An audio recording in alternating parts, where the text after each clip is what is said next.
Hi guys, welcome back to my channel. Guys, in the previous video, we built a workflow using step functions. But what if different functions send different input formats? Do we modify Lambda every time or can we handle this at the workflow level? In this video, we'll normalize different input formats using step functions. Guys, let's consider a scenario. Here we have web and mobile apps, and these two will send the input to our step functions.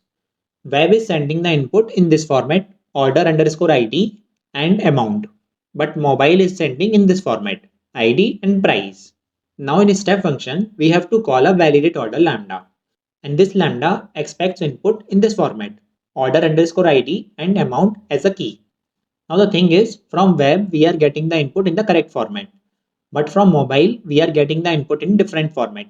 Here the keys are different.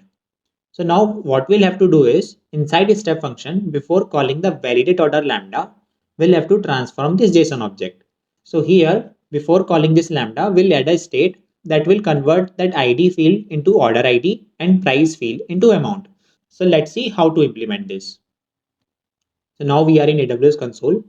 Guys, here I'll use the same lambda function that I created in the last video. So guys, the code is very simple. I'll explain you. The function name is dev by Shashank step function validate order lambda. And what it does, if you see here, it's logging the event object first. Then it is fetching the order ID and amount from the event object. Then here it is checking if the amount is less than 1, then the order is invalid, else the order is valid. And then it is returning the output in this format order ID, amount, and is valid fields. So guys, this is very simple lambda. And now let's create a step function.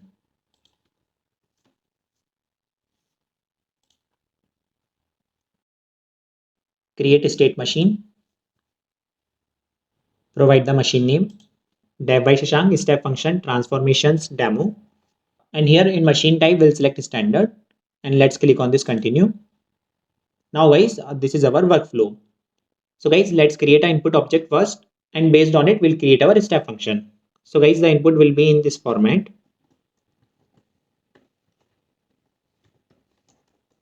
Order ID as order 123. Amount as let's say 500. And we have two sources of input. So let's add one more field source as web. This is the input structure where the source is web.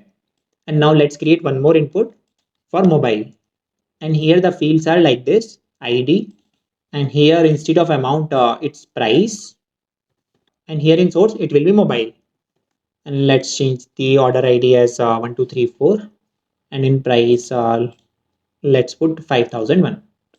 So now guys, in a step function, first what we have to do, we have to check this source field. If the value is web, then we do not need to change the field names. But if the source value is mobile, we'll convert this ID and price key into order ID and amount. So let's see how to do that. First, we'll add a choice state here. So for that, we'll go into this flow, drag this choice here, and here we'll create two rules. So here inside this configuration, let's change the state name. Instead of choice, we'll check, here we'll write check input source. And now let's create the rule one. And here we have to write the condition in JSON format.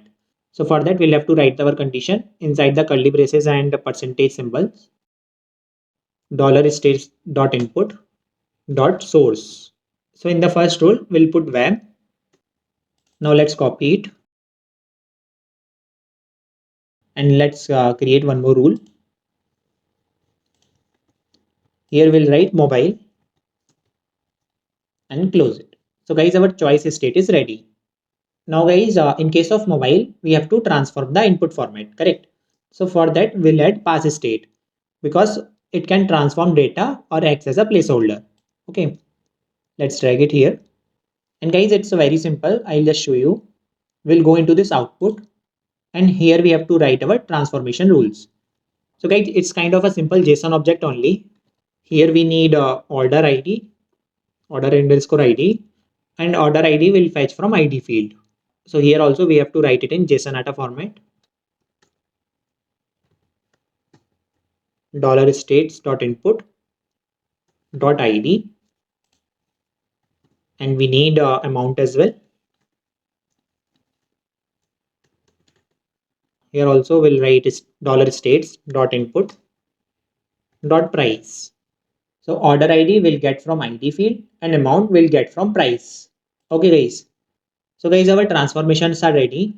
Now we have to add our lambda. We'll go into this section and we'll drag this lambda here. Now let's modify the lambda configuration. First, we'll provide the state name as validate order lambda.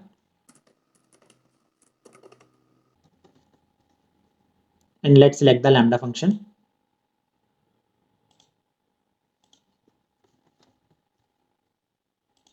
By Shashank step function validate order lambda. And just leave all the configuration as it is. Now guys, in the last we'll add success and failure steps. Here we'll add success. And guys, here after modifying the input, we'll have to call our lambda. Okay guys, so we'll click on this pass state. We'll go into this configuration. So guys, here in the next state, right now it is going to the end state. But here we'll have to select our lambda function. We'll click on it and here we'll select our validate order lambda. And now guys, if you see here, it got updated. And for the default case, we'll add failed step here. So guys, our workflow is ready. Now what it will do, first here it will check for the source field. If it is web, then it will send that input as it is to our lambda function. And if it is mobile, then first it will convert the JSON keys and then it will pass that input to our lambda function. And after that, it will mark it as succeeded. And now let's say if the source value is something else, then in that case, it will mark that invocation as failed. Now let's save the changes. We'll click on this create button.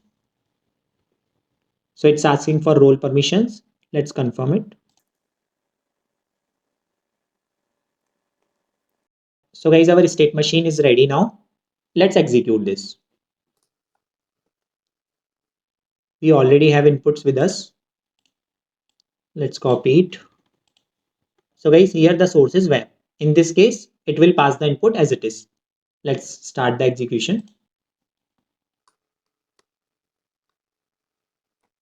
So guys, if you see here, first it executed this choice state and here the source is web.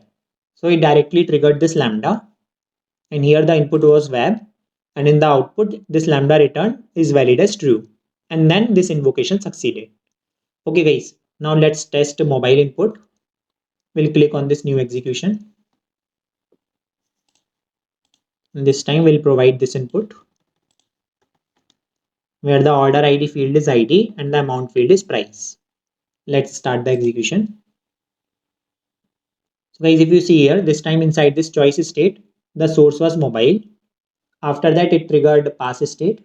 Here, if you see, the input to this pass state was this one that we sent to this step function. But in the output, it changed the fields. So here the field is order underscore ID and the value is same that we pass. And here it changed this price field to amount. And then it passed this output to this lambda function.